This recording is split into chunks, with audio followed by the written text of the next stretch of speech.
Isang OFW sa Saudi, pinauwi ng amo, nag-trending. Ano kaya ang dahilan kung bakit pinauwi siya ng amo? Kung ikaw po ay baguhan sa aking channel, maghingi po ako ng tulong sa inyo. Pa-subscribe po ng aking YouTube channel at huwag pong kalimutan, paki-click na lang po ang notification bell para maging updated po kayo sa susunod kong mga videos.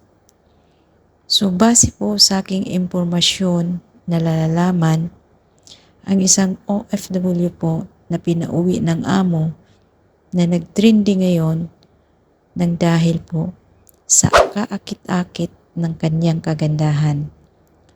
So talaga naman po talaga si Kabayan ay napakaganda po talaga ni Kabayan.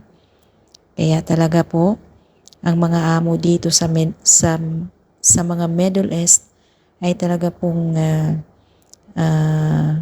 magsiselos po talaga dito ang mga amo kay Kabayan dahil po sa kaakit-akit ng kanyang kagandahan.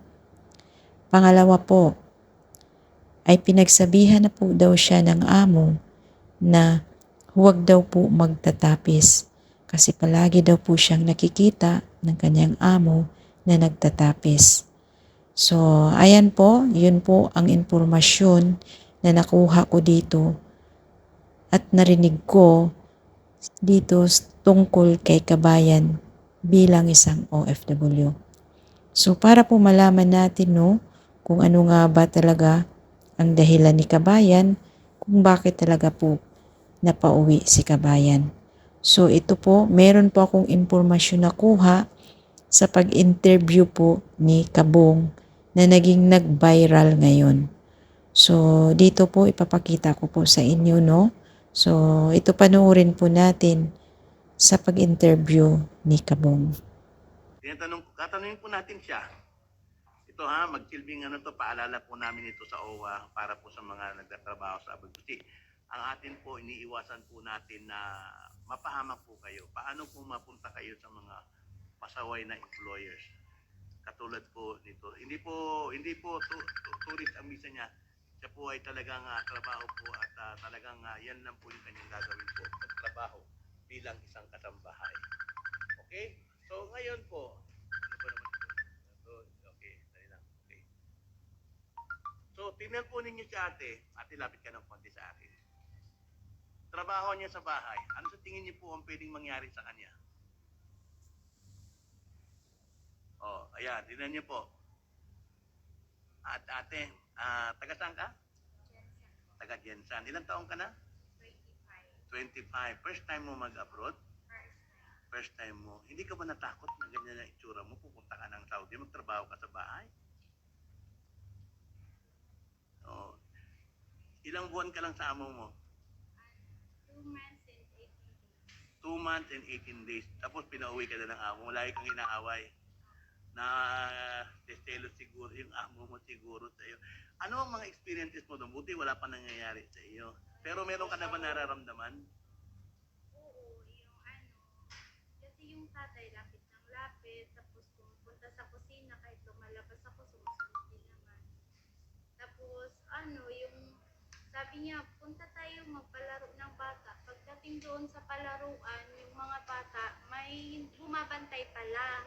Tapos ako, dinadala niya ako, sabi niya, balik ka, punta tayo doon. Gano'n. Di pala ako magbabantay ng bata, sinasabay niya ako kung saan siya. Oo, nakita mo? Ate, tayo ka nga ate. Tayo ka nga ate, tayo ka. Nakita ninyo si ate. O, ayan o. Nagkatrabaho sa bahay. Diyos ko. Nakatahong pansin po sa akin ito si ate. Ate, ako'y nagtatakot para sa iyo. Real talk po tayo kasi alam ninyo, yan katulad po ninyo, na talagang takot talaga na talagang Diyos ko, ako'y nagtatakot sa iyo. So ngayon, bukod doon, ano pa yung mga naranasan mo?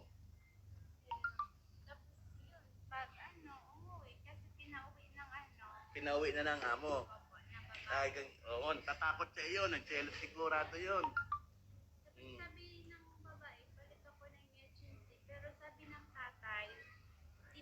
papayag, uwi na ako ng Pinas. Kaya pinauwi. Dito kasi nagpapayag na ibigay ka sa iba.